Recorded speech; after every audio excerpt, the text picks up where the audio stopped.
Nadaljujemo v dolenjski prestolnici. 90-letni Stane Cerar iz Gotne vasi že 30 let ob začetku šolskega leta poskrbi za to, da so učenci in njihovi starši iz osnovnih šol novomeške občine še toliko bolj varni in vidni. Stane je živa legenda novomeške varnosti v prometu.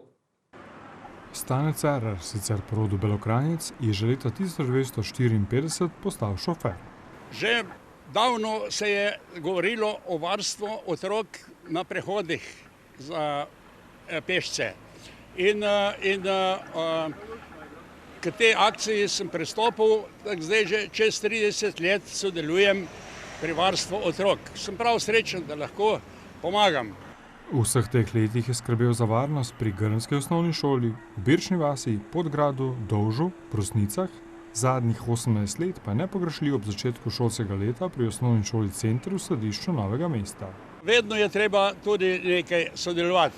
Pri občnem zboru, pri sestankih in tak, ni mi problem recitacije, kakor tudi pri zvezi šoferjev. Če treba na občnem zboru ali v Novem mestu ali v Ljubljani ali na gospodarskem razstavišču, imam za vsako priložnost recitale. Preko 100 pesmi ima zapisanih, dodatnih 80 jih ima v rokavu in jih zna na pamet. Pravi, da je pri svojem delu srečen.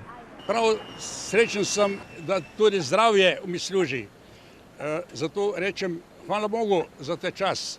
Veliko lažje reči, hvala Bogu, kakor hvala vam ljudje v belem. Ker hvala Bogu ni nobene čakalne vrste, drugače so pa vrste dolge. Meni, da je zdravje najpomembnejše in to mu na srečo zelo dobro služi. Prostega časa, čeprav sem v penziji že prek 25 let, dolg čas nikoli ni. Zmeraj nekaj ustvarjam, kar mi pride na misel, to pa postorim. Stanetova glavna želja je, da bo tako še naprej.